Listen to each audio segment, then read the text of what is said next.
Pittsburgh, chaos. The 4 plays that concluded the greatest game of the 2017 regular season distilled the NFL down to its modern-day essence. Frantic, beautiful throws from an aging Hall of Fame quarterback, mass confusion caused by a nitpicking team of officials, and, in the end, chaos. A disorganized, wild faceplant just shy of perfection. There were fake spikes, diving catches and, of course, a deep dive into the NFL's Encyclopedia Britannica rulebook to decide what a catch might be. Join us, as we look at the most fascinating 52 seconds of the NFL season, a length of time that may very well have decided which of the AFC's best teams gets a first-round bye and clinches home field advantage throughout the playoffs. 5-2 left on the clock, 1st and 10 from the Patriot 20-yard line, while the team's most important offensive playmaker lay in the hospital. Juju Smith-Schuster makes a push for Steeler history on a crossing route just a few yards past the line of scrimmage. The Steelers were trailing by 3. Schuster nabbed a short pass with 5 yards of space on Patriots defensive back Eric Rowe. It was a similar, pick-type play that foiled Tom Brady and New England earlier in the game, though this time a fresh-legged rookie was in possession, without a defender in sight. The smart play was to gun it for the sidelines and set up another last-second Steelers field goal, another Chris Boswell miracle. But as Smith-Schuster was approaching the chalk, 2 Patriots defenders forcing him there, Jordan Richards and Devin McCourty, collide with one another.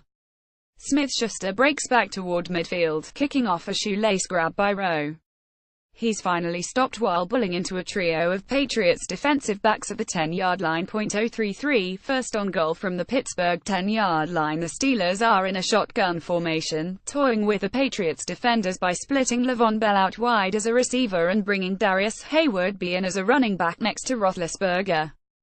Tight end Jesse James flashes open just 2 yards shy of the end zone, and Roethlisberger fires a pass to James's left, allowing the tight end to grab the ball mid-jump and lunge into the end zone, untouched by defenders. Roethlisberger, Mike Pouncey, Ramon Foster and Alejandro Villanueva pack themselves into a tight circle and embrace. Heinz Field, once marred in anxious silence, breaks out into a blown cacophony. 028, the previous play is under review. An audible groan lifts from the stands. On television, broadcaster Jim Nantz says, "There's no doubt it's going to hold up." Roethlisberger kneels on the sideline in what looks like a modified runner's stretch, wobbling back and forth. James, back on the field for a theoretical extra point, fingers the top of his face mask.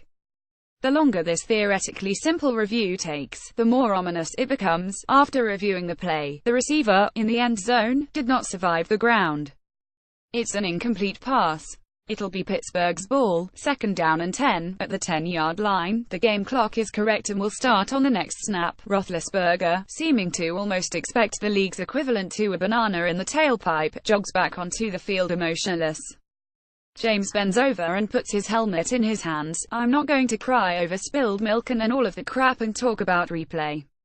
I ain't going to do it," Tomlin would later say when asked about the moment. 028, second down goal from the Pittsburgh 10-yard line, back in a traditional 11 personnel shotgun set with Le'Veon Bell next to Roethlisberger. The quarterback snaps the ball, drops 2 steps and has to sidestep the charge by defensive lineman Eric Lee. Hayward-B runs a crossing route with enough open space and momentum toward the sidelines to force a Roethlisberger pass.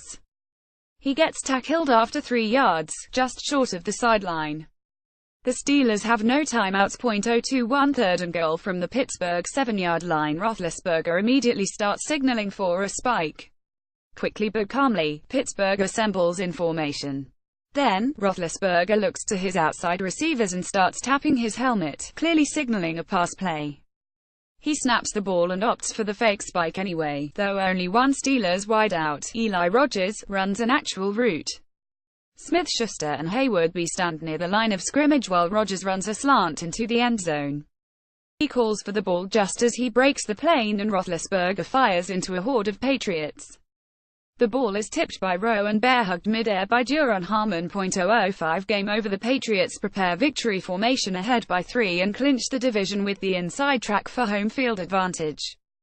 Roethlisberger plops onto the grass like a tired child, legs outstretched as he unbuckles his wristband, gloves and helmet. Patriots defensive backs make airplane motions with their hands as they coast around the field while James, hands on hips, walks slowly toward the sideline. It wasn't a fake spike. Roethlisberger would tell reporters afterward.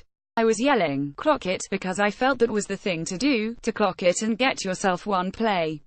And it came from the sideline, "Don't clock it, don't clock it."